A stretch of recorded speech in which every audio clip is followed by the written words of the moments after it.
Pues yo empecé a bailar, yo creo que a los 16 añitos, y ya cuando tuve 18 estudié danza en una escuela que ya no existe, que se llama La Fábrica, y con 22, que era más o menos cuando ya estaba acabando de estudiar, me fui a Holanda, a Ámsterdam, a trabajar para una compañía de un hombre americano en Ámsterdam que se llama Arthur Rosenfeld, y ahí estuve 6 años. Y trabajé mucho haciendo un trabajo de danza-teatro para niños. Estuve muchísimo en escena, porque cuando haces este tipo de trabajo pisas mucho la escena.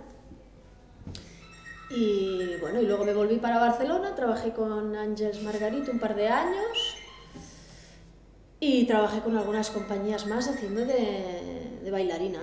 Y yo creo que fue más o menos en el año 2000 en el que salí ya de la compañía de Àngels Margarit, que tenía una gran necesidad de hacer algo que saliese más de mí, que no fuese un trabajo para un director o una directora.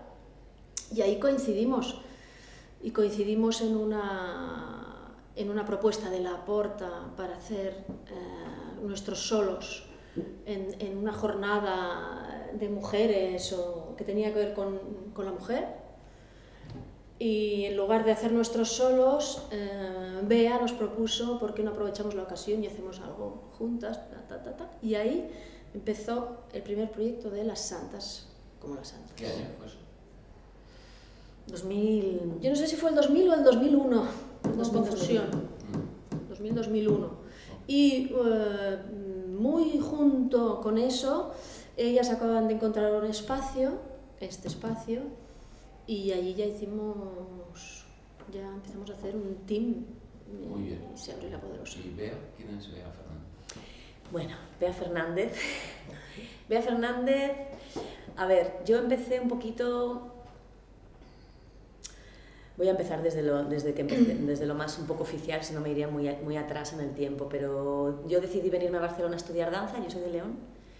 Cuando tuve claro que sí que quería bailar profesionalmente, me enteré que estaba en el Instituto de Teatro, hice las pruebas, me cogieron, estudié en el instituto, luego empecé a trabajar con Danat Danza, una compañía que estuvo aquí también muy fuerte durante unos años, dirigida por Sabina Darendorf y Alfonso Ordóñez.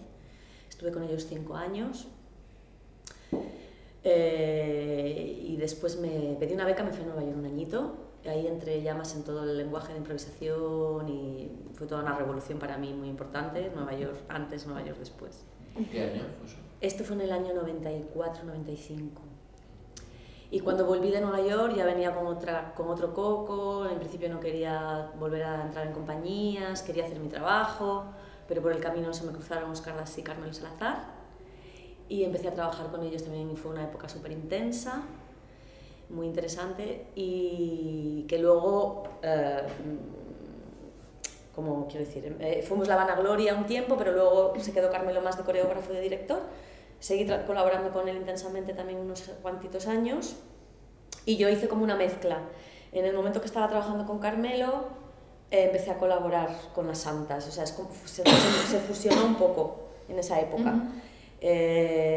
Durante un tiempo, yo creo que las tres, en el principio de Santas y Poderosa, fusionamos lo que es entender el colectivo y que queríamos ser colectivo de creadoras y también de estar en este espacio con todos los interrogantes del mundo, con lo que también traíamos, porque seguíamos siendo intérpretes de otras cosas, las tres, que fue también, yo creo, algo que nos unió, que veníamos de ser intérpretes para otros con ganas de empezar una nueva cosa solas o juntas, pero más desde la creación, no tanto desde la interpretación.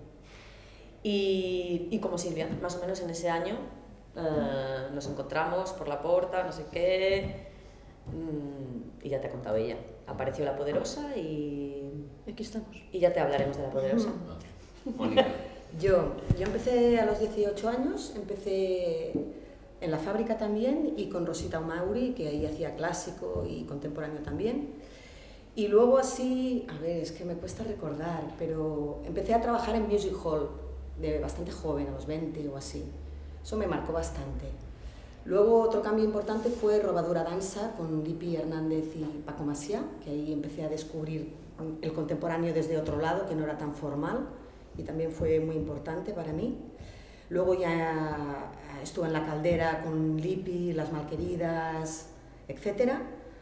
A partir de ahí yo creo que conocí a Bea y a Silvia en ese momento. No sé muy bien, no recuerdo muy bien las fechas. Y ahí jugaba entre hacer mis cosas y hacer de intérprete también. No sé muy bien las fechas. Sí, en esa época, finales de los 90, 98. Yo creo que esto es importante, como de repente ahora que las escucho a ellas también por contraposición a los tiempos de ahora, de la gente, los jóvenes artistas, coreógrafos, bailarines, que en aquel momento sí que había unas ganas de hacer tu trabajo como puede haber ahora, pero teníamos la opción de trabajar en compañías. Y creo que esto ahora no existe, ¿no? Que durante un tiempo largo pudimos aprender, aunque todavía no estábamos súper formadas o artísticamente, igual pensaba, había algo de las compañías que había en el territorio que te ayudaba a estar en activo, a salir a escena y a aprender creando para otros o dirigidas por otros, pero que era económicamente interesante porque te mantenía, ¿no? Y también practicabas con gente que tenía más experiencia que tú, cosa que ahora creo que no es tan fácil. Y esto siempre, nosotros lo recordamos cuando vemos a los jóvenes como más con esta cosa de... Es que nosotras tuvimos toda esa primera etapa, que también por eso empezamos a crear tarde, lo nuestro, porque te aparece gente que te pide, que te ofrece trabajo, tengo esta pieza, tengo este... ¿no? Y te vas como enganchando al trabajo de los otros porque está muy bien también. Y esto es algo que ha cambiado. Bien, centrémonos ahora en las Santas y la Poderosa. Es que no he acabado mi currículum. Ah, ¿no? No, está muy bien, que estoy haciendo broma, hombre. ¿Qué le importa? ¿Qué años estuvo? ¿Quién estaba ahí? ¿Y qué es lo que ofrecía la fábrica? La fábrica fue una escuela de danza contemporánea, yo creo que fue de las... No sé si es que la verdad es que yo pesqué la última época de la fábrica, con Mónica. Fue una escuela centrada en danza contemporánea que yo imagino que empezó en los años 80, que era cuando era el boom de la danza contemporánea catalana específicamente, ¿no? Y estaba fundada, si no me equivoco, por la hermana del Serge Jalabert, que ahora no me acuerdo cómo se llama. Eran dos mujeres. Y la Norma también, ¿no? Y Norma Axenfeld. Y lo que era chulo de la fábrica es que en ese momento daban clases un poco todos los coreógrafos o la gente que estaba muy activo como coreógrafo en danza en Barcelona, en Cataluña. Que traían también información de fuera. Traían ¿no? información de fuera, era un momento... Sí, era un momento... Era el lugar en el que sucedía. Engancharse Era a la danza lugar. contemporánea. ¿No sabéis cuándo empezó? ¿Cuándo terminó? Yo creo que fue la década de los 80 hasta el 90 y pico. Yo estuve seguro ahí hasta el 92 y duró un par de añitos más, igual hasta el 94, 95. Vale, ahora sí, vamos a meternos en las Santas y la Poderosa. Aunque lo habéis dicho, que de cierta manera se puede adivinar, pero ¿cuál fue el origen y cuál era la finalidad de crear estos colectivos? Y si esa finalidad ha ido cambiando a lo largo del tiempo, tanto de uno como de otro. Bueno, es un poquito... Van muy en paralelo las Santas y la Poderosa, indudablemente, pero a la vez es diferente, ¿no? Porque uno es un espacio físico, es una estructura, y lo otro es un colectivo de artistas o de coreógrafos. Si queréis cortar. Que Sí, igual apagamos, mejor ¿no? que apague, Sí. ¿no? Yo creo que sí, porque sí. Apagar los No, dos. no. Yo había apagado el mío. ¿Queréis que te haga una coreografía? Y esto así. Es que lo de la fàbrica, per què no ningú no parla en català? Jo parlo en català, parlo en castellà perquè tu estàs parlant castellà i després quan normalment em dirigeixo a la Bea sempre és castellà. Entre les tres parlem bastant en castellà, per Bea. I si tu parles en català segurament nosaltres parlarem en català. Sí. He començat que m'he trobat a la Bea la primera i tal. Però no, parlem en català. Parleu en català? I sí. Sí, pero que nos pregunte catalán. Claro, la única que no hablo catalán soy yo. Ah, pero da igual. però lo entiendo perfectament. O sigui, estàvem a... Quina era la finalitat? Perquè l'origen sí que d'alguna manera s'adivina el que heu dit abans, però la finalitat, per què un espai físic con La Poderosa, per què las santas? Bueno, yo voy a hacer una introducción. Bueno, si me haces... Bueno, claro, es que yo creo que aquí habrá interpretaciones diferentes. O sea, que aquí Claro. va a haber diferencias. Para mí creo que no hubo nunca una idea de finalidad, porque desde mi punto de vista, no sé qué piensan ellas, lo hemos ido haciendo todo sobre la marcha y súper intuitivamente, sin saber hacia dónde. Yo creo que la primera cosa que apareció fue la de juntarnos, sí, no tanto el espacio, porque el espacio llegó luego, yo creo. Hubo algo de encontrarnos en ese lugar que bueno, curiosamente fue la puerta el que tenía ese marco, ¿no? Eran unos lunes que pasaban en un centro cívico de la Sagrada Familia, donde ellos ya empezaban a hablar de proceso en los 2000, de cosas procesuales y tal, que no tenían que estar acabadas y no sé qué. Y claro, nos programaron a nosotras tres, curiosamente, en esa noche. Yo creo que porque también entre nosotras había ya puntos en común y nos asociaban de alguna manera, no porque fuera absolutamente azaroso, porque ella ya empezaba a hacer sus solos, Mónica ya estaba haciendo solos, yo también estaba con mis solos, y fue una noche de solos de coreógrafas jóvenes, no sé si éramos muy jóvenes ya, pero bueno, sí. Y yo creo que no había una finalidad, yo creo que eran más unas ganas de compartir, de estar juntas en ese empezar algo desde el solo, desde esos primeros balbuceos, ¿no? No sé. Y sin pensar muy bien qué vamos a hacer, porque en aquel momento no pensábamos que íbamos a hacer el colectivo, porque incluso aquella noche salió todo el tema de las santas, pero también por un juego que hacíamos, claro, con unas camisetas de santas, y era el día de San Valentín, bueno, era toda una locura de juego.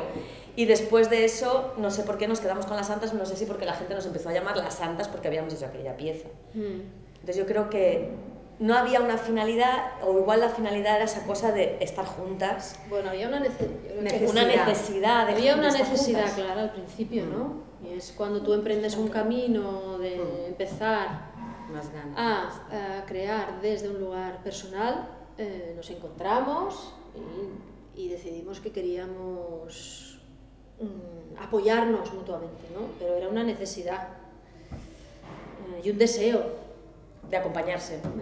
Y luego eso ha ido evolucionando con el tiempo y las finalidades nos las hemos ido encontrando a un plazo muy inmediato, ¿no? Que va muy unido a la necesidad del momento que nosotros estamos viviendo. En un espacio como La Poderosa yo creo que ya es un poco diferente.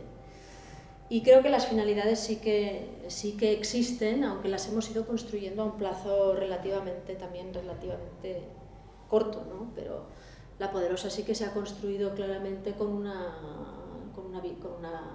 se ha ido construyendo con unas visiones, todo ¿no? eso, claro, pero... Unas visiones de un espacio dedicado a la creación independiente, ¿no? Relacionado, si puede ser, con los nuevos lenguajes del cuerpo, con un compromiso con la investigación, un compromiso con el trabajo que no está relacionado directamente con un producto o con un resultado.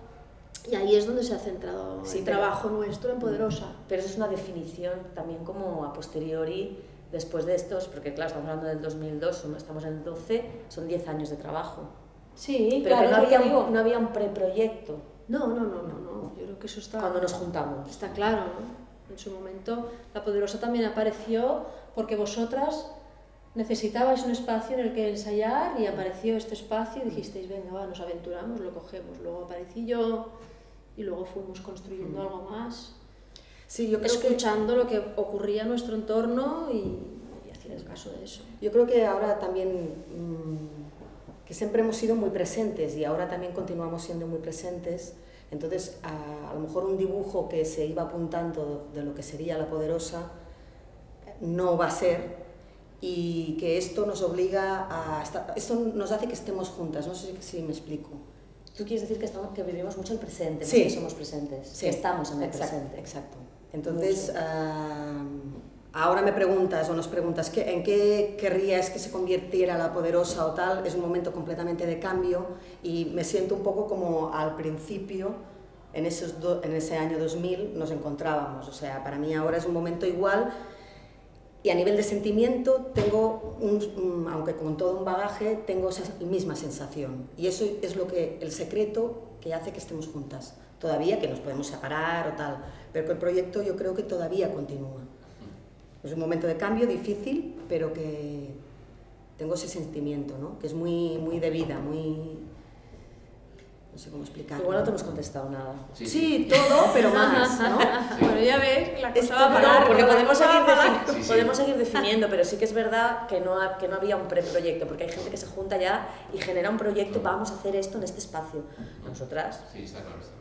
Tened en cuenta que tengo muchas preguntas. Por eso. Pero es el eso. razonamiento de una pregunta se Nos empieza a vemos. desbordar o vais a otras cosas A otras que luego preguntas. tendréis que repetir porque tengo la pregunta hecha, Claro, ¿sabes? o sea que hay que ser muy concisas. Hay que intentar ser concisas, sí. Brevemente, 3 momentos clave en la trayectoria de las santas y la poderosa. Yo tengo uno. Space Invaders. ¿Otro?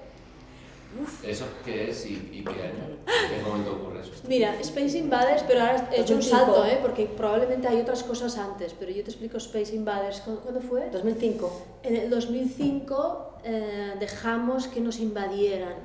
Esta es la idea de La Poderosa. Dejamos que un colectivo que está en Canarias, el colectivo relacionado con el hueco, invadiera La Poderosa. Hicimos aquí 15 días intensivos en que las santas, alguna persona más y el colectivo del hueco ocupaban el espacio de La Poderosa. Bueno, 24 horas igual no, pero ¿no? Un tiempo. Y aquí pasaron muchas cosas. La idea era que era una idea de creación express, de generar, de no preocuparse de los resultados, pero estar generando, intercambiando. Y fue un momento que para mí sentó semillas que luego se han ido desarrollando a lo largo del tiempo de diferentes maneras. O sea que fue un momento Crucial. Para mí fue un momento importante, sí. Ya. Pues yo voy a hablar de 3 encuentros. Vale, yo tengo otro. Vale, 3 encuentros también fue un proyecto que fue un poquito antes de Space Invaders, ¿verdad? Sí. Fue anterior a Space Invaders y fue un intento de las santas de abrir puentes hacia afuera, en este caso hacia Madrid, ahí fue hacia Canarias, aquí hacia Madrid. Y nos dejamos dirigir cada una de nosotras por 3 directoras. Fuimos a buscar nos colocamos en el papel del intérprete todavía y fuimos a buscarlas. Entonces, Mónica trabajó con Elena Córdoba, Silvia trabajó con Ana Buitrago y yo trabajé con Olga Mesa. Creo que también fue un proyecto que nos abrió mucho y fue importante para las santas. Esto fue un proyecto más de santas, Space Invaders fue un proyecto más de invasión poderosa. del espacio, de La Poderosa. Pero también está bien. Santas y Poderosa, ya lo ves y ya lo verás, son vasos comunicantes todo el rato. Y yo creo que el de ahora, o sea, yo creo que ahora es un momento muy importante de transición y de cambio a ni idea. Creo que, no puedo explicar mucho, pero creo que es un momento de un antes y un después, completamente. Entonces no puedo hablar más. Vale. Antes de pasar a otro bloque, una de las líneas de este trabajo que estoy haciendo intenta fijarse o enfocar un poco a cómo se convive dentro de un cuerpo, individual o colectivo, cómo conviven esa parte de creación y gestión. Es decir, cómo se relacionan el orden y el caos un poco. Lo digo por cómo lo pensáis desde ese lugar, si hay alguna que desarrolla un tipo de tareas o responsabilidades y otra persona hace otras y se ocupa de otra área, no sé, ¿cómo lleváis adelante todo eso?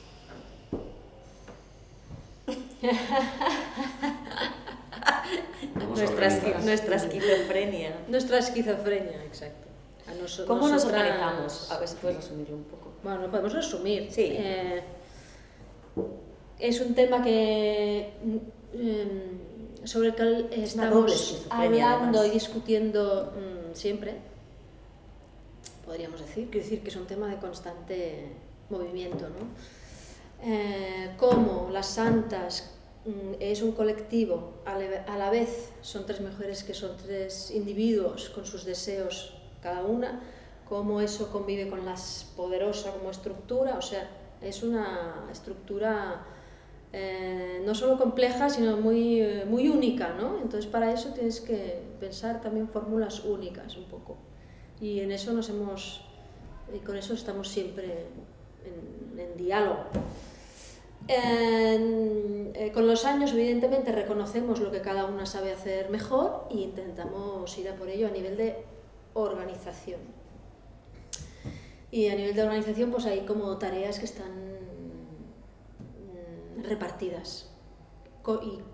Y eso es muy flexible, pero yo creo que eso sí que ya se ha asentado un poco y ahí estamos, ¿no? Yo estoy en una parte más... igual más terrestre, ¿no? Que tiene más que ver con la gestión pura y dura de la cosa. Bea asume más todo un terreno de comunicación, tanto oral como escrita, y la parte más de imagen también. Y Mónica está mucho con la coordinación, también con la comunicación y con una cosa muy del día a día del mantenimiento del lugar, del espacio también. Perfecto. ¿Está explicado? Muy bien. Sí, coordinación, comunicación y gestión. Y luego, ¿puedo añadir algo? No, tú no.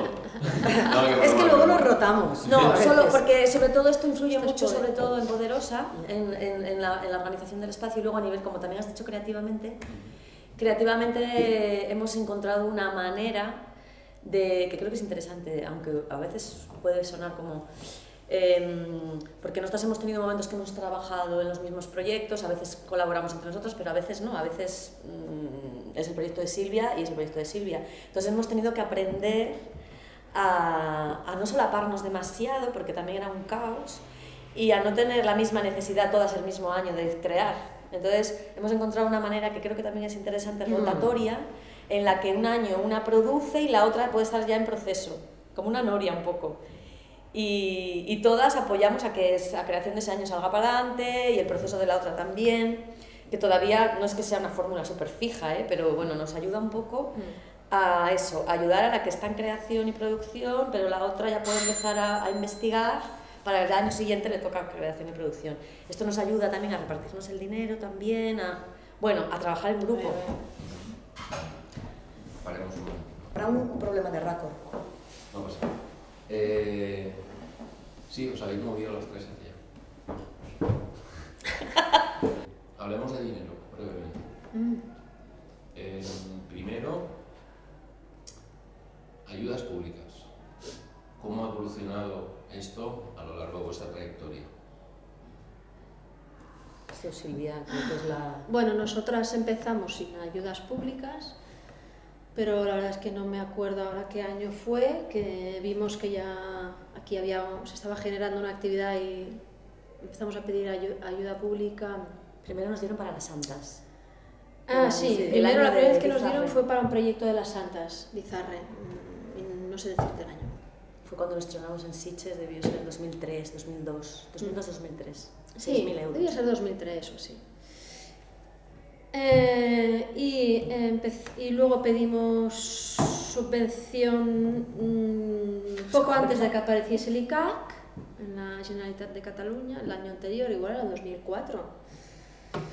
Y ahí tuvimos una pequeña subvención y desde entonces podemos decir hasta el 2009 fuimos teniendo una subvención que fue aumentando cada año un poco.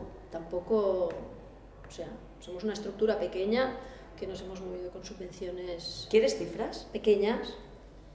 Si me quieres decir. No, porque yo ahora no me acuerdo muy bien, tampoco la quiero cagar. ¿No te acuerdas? No, yo creo que el ICAC, sí, mira, el ICAC nos dio 30.000, 40.000 y 50.000 euros.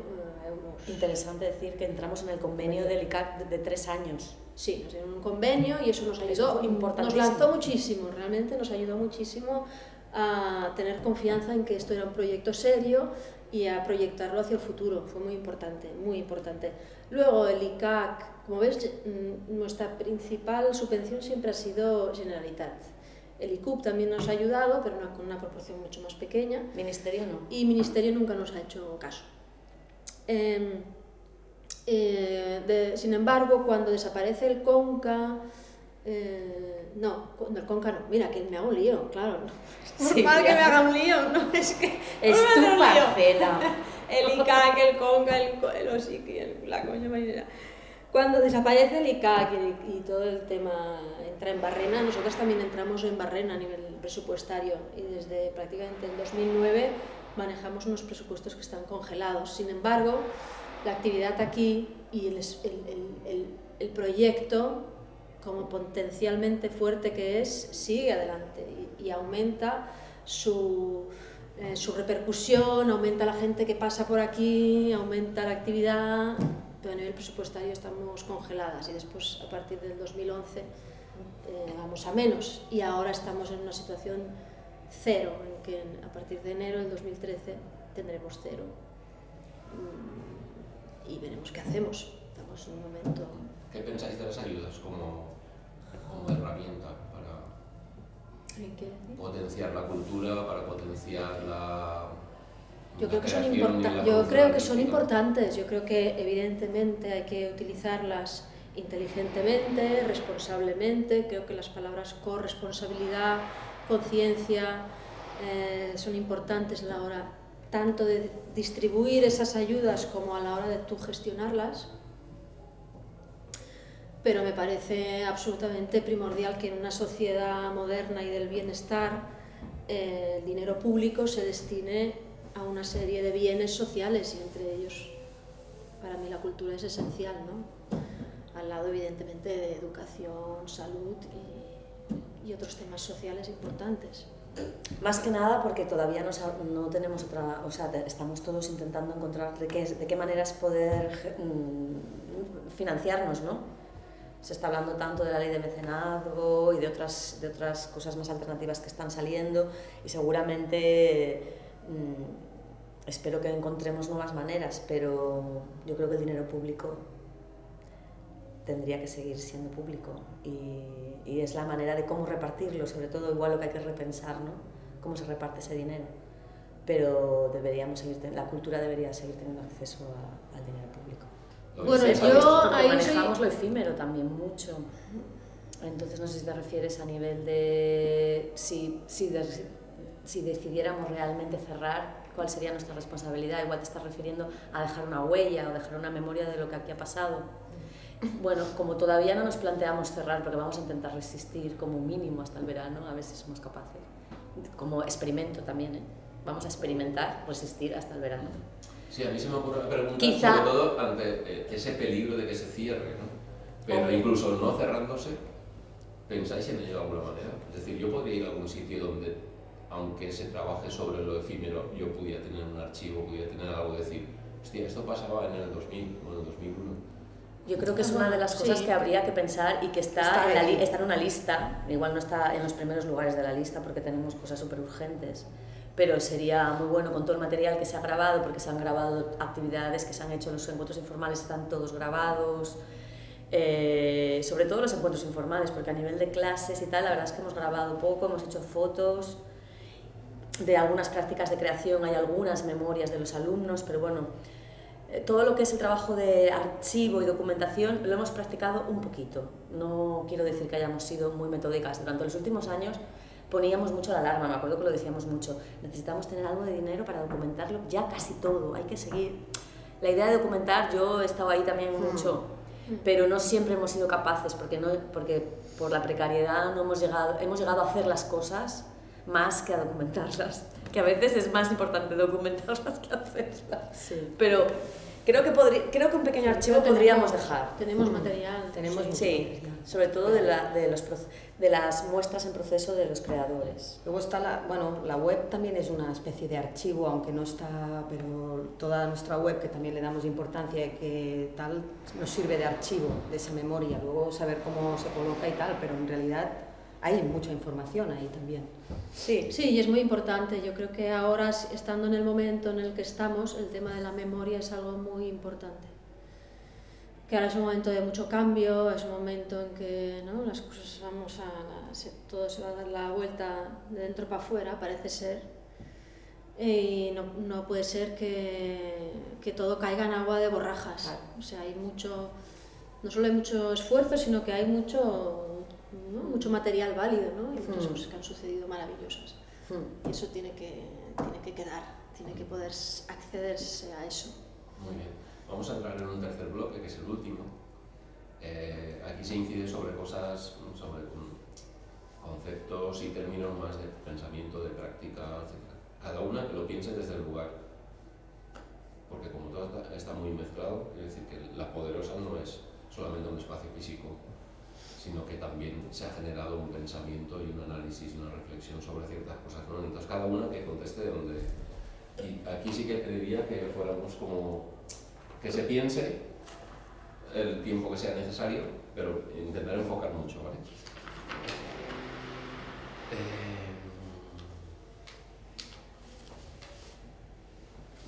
¿Qué llega primero?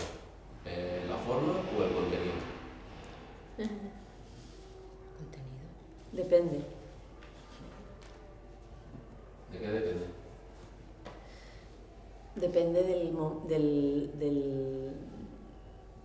¿a qué te estás Yo refiriendo? creo que contenido primero, O a la- siempre. O a la obra. No, yo, En general. yo lo que te Con decía, todo yo el- pienso desde donde te identifiques o donde te sugiera. Yo creo que todo lo que hacemos primero va al contenido y luego la forma. Yo no me atrevo a ser tan totalitaria. No, yo tampoco. Yo creo pues que no. depende totalmente. Yo creo que es una cosa absolutamente... Puede ser que a veces algo se inicie por la forma, por el contexto, por el contenedor y que luego desarrolles un contenido para eso, o puede ser al revés, que tú inicies algo por un contenido y luego eso vaya cogiendo forma. Yo creo que en el... Es que la forma es contenido y el contenido puede ser forma. Entonces, para mí está... Yo creo que en la historia de Poderosa y Santa se han ocurrido los dos motores, ¿no? Las dos cosas han sido motor. Para ella el Para mí contenido. no, ¿eh? Para mí yo no estoy... Bueno, también habría que ver a ver qué interpreta cada una sobre eso, pero para Claro, mí sí. siempre le damos muchas vueltas a no hacer las cosas por hacerlas, a Pero es que estás hablando en volver- plural.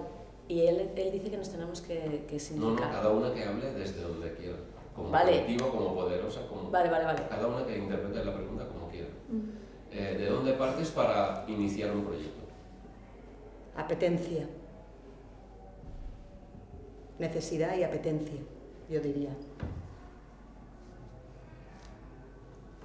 Yo Por diría supuesto. también Bueno, sí, pero- inquietud, esencialmente inquietud, diría yo.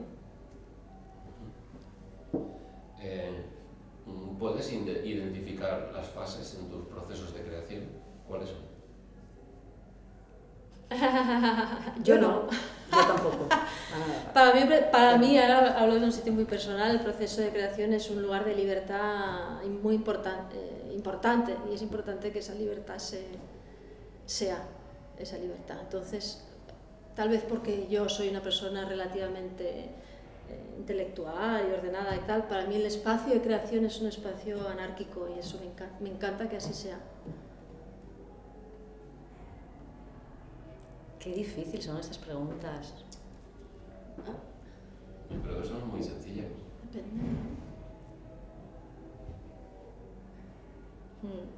¿No tienes fases en tu proceso de Sí. creación? Sí, pero me tendría que poner a pensar, como para contestar de esta manera tan concisa, es que para mí además yo creo que cada pieza varía mucho en esa...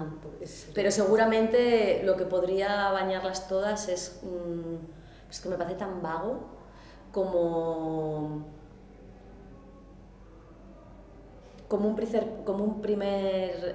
una primera fase de acercamiento Más como intuitivo. más, no sé si intuitivo, más de documentación o de mesa, de como buscar alrededor como la comida o los materiales que te puedan ayudar a nivel lectura, cosas que están alrededor, luego como una fase muy de pérdida, de abrir mucho y de perderte mucho, y eso, y más intuitiva, por lo menos eso lo he aprendido últimamente, de realmente confiar mucho en esa pérdida y en no querer entender demasiado pronto, y luego una última fase, quizá más de, por supuesto, de cerrar más y de...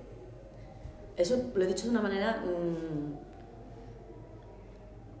creo que va por ahí, bien. pero bueno, Sí, cada proceso es un mundo, es un viaje para... Igual, si nos analizamos, igual sí que repetimos cosas, ¿no? Pero, Yo creo que sí, ¿no? Sí. Más o pero yo creo que va por ahí un poco. La primera fase más de mesa. No tiene por qué ser fases que se repitan, no, fases en un proceso de creación. Y quien sigue las mismas, sigue un mismo patrón, hay quien cambia dependiendo de, Claro, del pues tema es que esté uno, tratando del que momento. uno sea capaz de reconocer, ¿no? Un poco.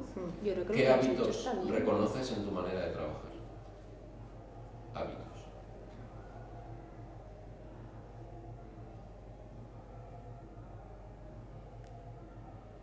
¿Quién habla? Es que cada una tiene, hay que pensar. Yo soy, en mi manera de trabajar, yo sé que hay un hábito un poco difícil de explicar. A mí me cuesta comprometerme con un material, o cerrar, dejar algo definitivo. Me gusta siempre dejarlo como abierto, o sea, sé que ahí hay un hábito. Coger compromisos de, va, esto es esto y es esto y ya está. Para mí el hábito es la disciplina. O sea, no parar nunca, de alguna manera. Siempre tener alguna idea que me es sugerente y entonces tarde o temprano saldrá. Ese sería mi hábito. No dejar.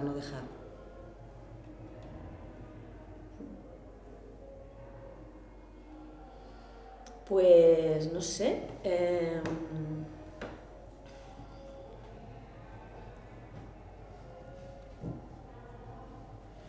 Hábitos. Yo no sé muy bien. Igual, ¿no? Yo creo que hay algo que tiene mucho que ver, por supuesto, con el cuerpo, con encontrarte... se repite mucho la soledad. He hecho un trabajo con más gente, pero se repite mucho el solo, entonces como se repite mucho el solo, hay un hábito de encontrarte tú solo en el espacio muchas veces. O sea, si pienso en hábito, en algo que se repite, me encuentro sola en el espacio mucho tiempo. Y hay algo que puedo aportar que puede ser curioso, que es el tema de la cámara. Que hay algo de que la cámara esté ahí como testigo, mirando la mirada de la cámara como algo que te ayuda.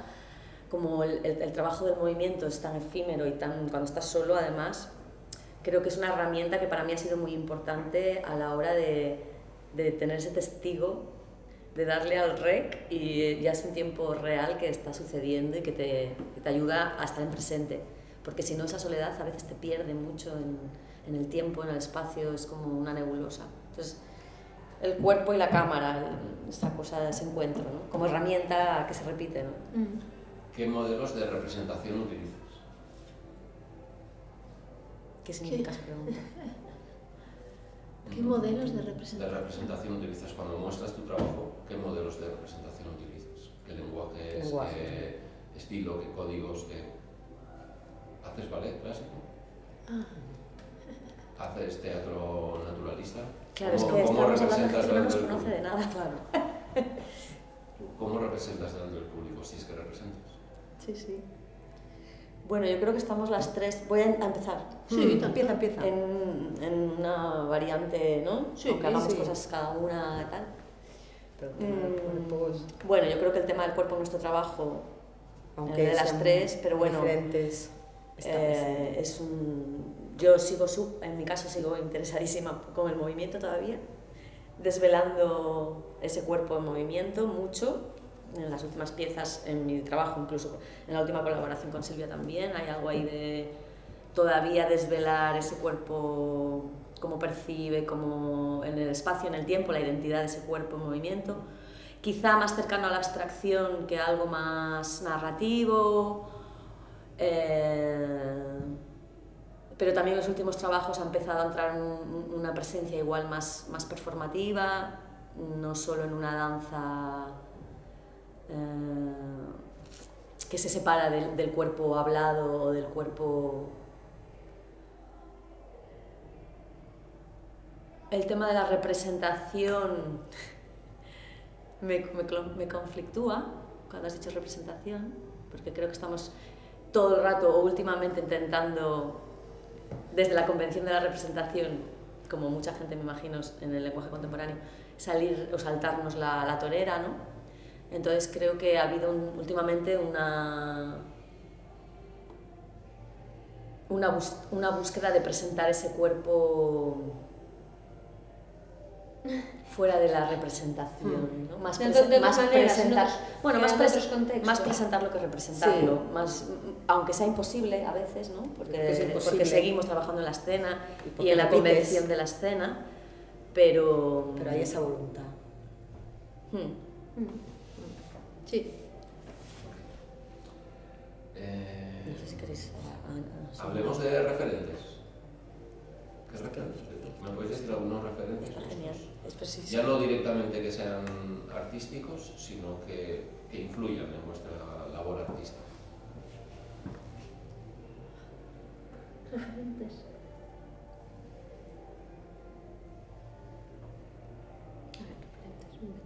O si habéis tenido unos referentes que luego han ido cambiando. Bueno, tú últimamente has estado con todo el tema de la física, de la ciencia... Sí, pero referentes así, referentes, o sea, no sabría ahora qué decir. Yo últimamente he estado muy interesada por el mundo de la ciencia, o sea, a través de la ciencia moderna, las nuevas visiones que eso hace que yo tenga de mí, de mi realidad y de mi entorno. Y eso pues afectaba a los proyectos creativos mucho. Y entonces yo me he fijado más en la voz de algunos científicos igual que de algunos artistas. Pero tanto como referentes tampoco lo quiero decir porque no son referentes. Bueno, a mí me gustaría hablar de referentes igual sí escénicos, por hacer cosas diferentes. Claro. De gente que me inspira, gente que me hace continuar o que me pone las pilas, que digo, ¡ah, qué bonito! Y sí, por ejemplo, a ver, referentes de nuestra generación incluso, tampoco me voy a ir muy atrás, pero hay gente que ya está trabajando en este momento en una escena parecida que yo creo que nos puede alimentar mucho porque te abre cosas cercanas y te ayuda a compartir. A ver si entre todas nos sale. Por ejemplo, gente que últimamente yo me haya fijado en el trabajo, está un Norberto Llopis, que vive y trabaja en Bélgica. Juan Domínguez. Didi Dorvilliers.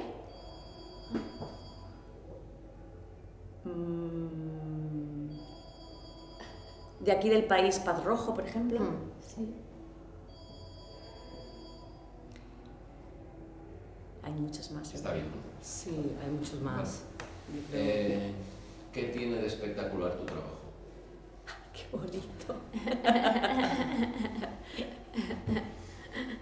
Wow. Para mí tiene de espectacular porque el solo hecho de que lo pongas en una escena ya es espectacular, ¿no? Entonces la palabra espectacular, cómo se utiliza así de una manera más cotidiana, ¿no? Más cotidiana, igual es una palabra que precisamente yo he intentado, o probablemente así en conjunto intentamos apartar. ¿Cómo se llama esto? Denostar, ¿no? Apartar. Pero a la vez reconoces que en el momento en que te pones en una escena estás haciendo un espectáculo, ¿no? Que es único, es lo espectacular para mí, en un sentido, que es único, que lo has hecho tú y no lo puede hacer nadie más, forma parte de ti. Para mí eso, en casi todos los trabajos, puede aparecer esa cosa espectacular, que es esa persona que se muestra y que es ella y es insubstituible. Para mí eso es muy especial, sea mío o de los demás. Yo la última pieza que hice empiezo diciendo: hola, mi nombre es Bea Fernández y esto que vais a ver no es un espectáculo. O sea que ya hay un trabajo sobre no querer cuestionar eso también. ¿Cómo concibes o cómo consideras la percepción del público a la hora de crear? Bueno, es un tema que ahora es súper... si antes yo creo que no lo era tanto, ahora es un tema súper importante, ¿no? El público se está convirtiendo por los momentos que estamos viviendo y por el desarrollo de la investigación que hacemos a nivel escénico, el público se convierte en un ente ya muy activo. Y ya lo piensas como ese ente activo. Entonces yo creo que en general las propuestas que hacemos ya consideran al público, lo tienen muy en consideración como una persona que completa lo que tú estás haciendo Totalmente. en escena, ¿no? Sino, o sea, tú como intérprete o lo que sea, no estás aislado de ese conjunto de personas que tienes delante que completan tu experiencia. Es el que acaba de crear, Y ¿no? ahí hay mucho más cosa. Yo creo, el público es el que acaba de crear lo que tú has hecho. Ya. Entonces, Pero, por ejemplo, tú en Paradigma, desde el primer momento tenías una idea muy clara de como que esa percepción de ese público, lo has tenido presente desde el principio. Sí. En cambio, yo, por ejemplo, no empiezo a pensar en el público hasta... Al principio no me preocupa nada, o sea, hasta la mitad o al final, no sé por qué, por lo menos hasta ahora. Tú en esta última... Bueno, yo sí, en tenías los dos también. últimos trabajos hay algo del público que quiero que estén conmigo, que estén en escena, que sea algo mucho más natural, que hay una mirada ahí que está muy presente de cómo yo quiero trabajar eso. Puedes tirar. Es que hay que ir rápido aquí, ¿eh? No vale esta entrevista, ¿eh? Perdón. No, o sea, que quede claro que no vale esta entrevista, porque no nos da tiempo. Di. ¿Qué es la estética para ti? Para mí es importante. ¿Qué es la estética? O sea, ¿qué es la estética? Bueno, ya has dicho algo, para mí es importante. Ya, pero yo no sé, una- sí, a mí me ha venido directamente la estética como tal, o sea, como lo Otra que se capa ve. más, ¿no? De comunicarse hacia afuera, ¿no? No sé. Para mí tiene la estética como yo la entiendo, que no sé si la entiendo como... Es lenguaje. Es lenguaje, yo creo que Es Mónica lenguaje. dice bien que es una capa, para mí también es una capa más de información. Yo no la coloco en el centro, Pero puede ser una no estética. pero la puedes colocar. Pero, claro, por ejemplo, claro. en tu trabajo había mucho de estética. Hay una opción estética increíble. No la pones en el centro, pero sí estaba muy en el centro. Las luces, el espacio. cómo Ahora está estaba más dibujado. desnudo. Sí, pero no la he colocado en el centro. Se ha desprendido Ya. de eso, pero no está en el centro. Creo. No, ya, pero que es una capa más. Imagina que eres una pintora. ¿Cuál es tu actitud frente al lienzo? El impulso, el gesto, el trazo, para mí sería lo que intentaría trasladar a un lienzo.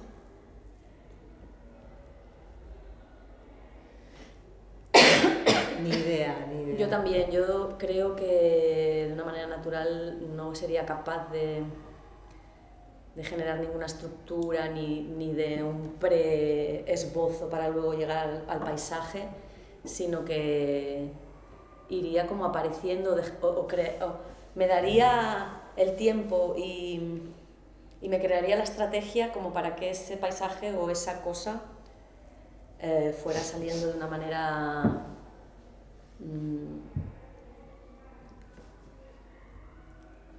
creo que sí. Yo creo que no podría ser la pintora. Es que nunca soy la pintora. Siempre el trabajo lo concibo como algo que, aunque el motor sea yo, se configura con los demás. O sea, en mi caso, ¿no? Yo, si no hubiera estado Sergi, no hubiera podido hacer eso. Si no hubiera estado Karma, no hubiera podido hacer el trabajo anterior. Si no hubiera estado Elena. Entonces, aunque yo sea el motor, creo que hay más de un pintor que dibuja el lienzo. ¿Cuál es la relación entre tus intereses políticos y tus intereses en el arte?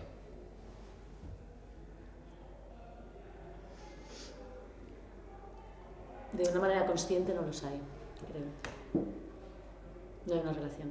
Conscientemente, por ahora, hasta el momento. Pero sí que yo creo que sí, Yo que a creo veces sí, porque cuando tomas decisiones Sí, yo de también. cómo presentas además tú, en qué contexto, por qué lo haces. Sí, yo creo que ahí hay Esas mucha son política. preguntas políticas al final. Totalmente. Porque Yo hay también cosas Yo he creo. dicho inconscientemente. Sí. Conscientemente. ya, pero me parece que algo falla allí, porque yo sí que te veo.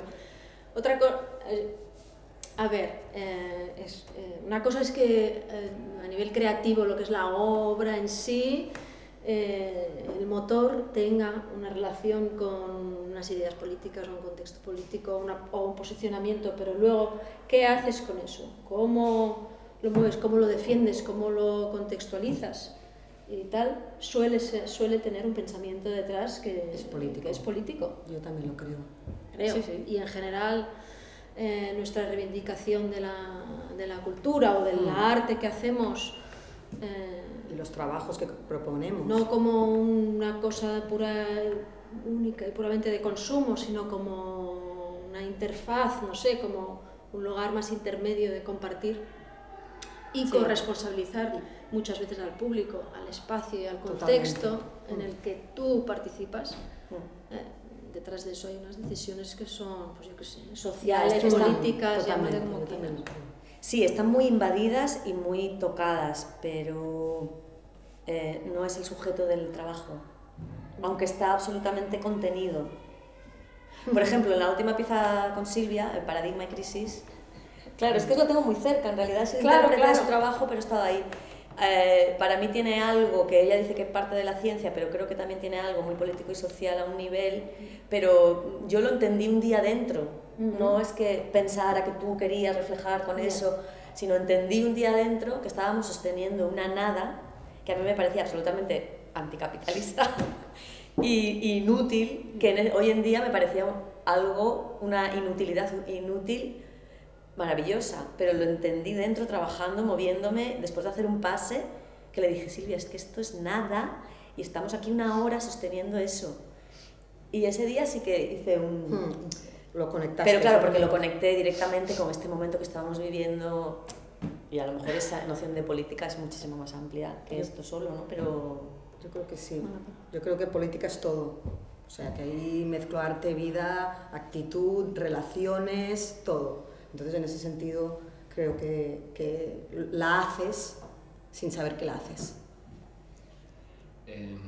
claro. ¿Cuáles son los temas o problemáticas que te interesan? Ahora mismo a mí me parece que estamos viviendo un momento fascinante.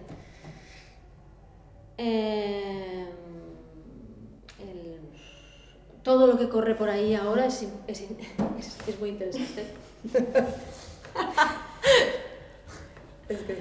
¿Te refieres a nivel de cuáles son los intereses en este momento? Sí, temas lo o que nos mueve. problemáticas que te interesan.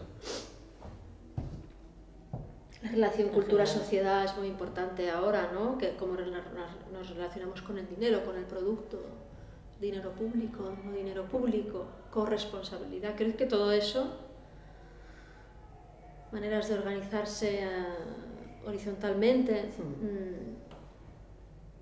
todo eso ahora es fascinante y nos lo estamos encontrando en nuestra propia piel? Ok, nos queda poquito. 2 preguntas. ¿Qué tiene que ver tus obras contigo? Todo. Todo. Bastante. Yo creo que en general, bueno, voy a paradigma todo. No, pero tanto el trabajo que ha hecho Mónica ahora como lo último que he hecho yo, hasta ahora yo creo que hay algo, no sé, a partir de ahora en adelante, porque yo he estado, en mi caso creo que ha habido un fuerte carácter de identidad y autobiográfico, porque he estado mucho con el tema de la memoria del cuerpo, en lo que es la profesión, de la danza y todo el rollo, que me ha metido mucho en esa cosa muy de buscar en la memoria. Quizá ahora ya me lanzo hacia el espacio exterior más, ¿no? Eso no quiere decir que sí tenga que ver contigo, pero... La última, aquí sí que tiene que contestar cada uno la suya. Vale. ¿Qué pregunta te harías a ti mismo? Marc, y la entrevista, colega.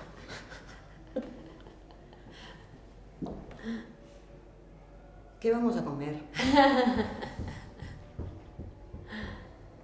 Yo ahora la pregunta que me estoy haciendo es ¿dónde pongo las energías y para qué van a servir en el futuro?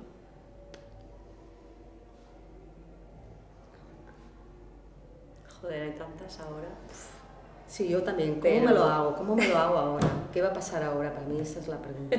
¿Cómo voy a sobrevivir? Esa es mi pregunta. Real.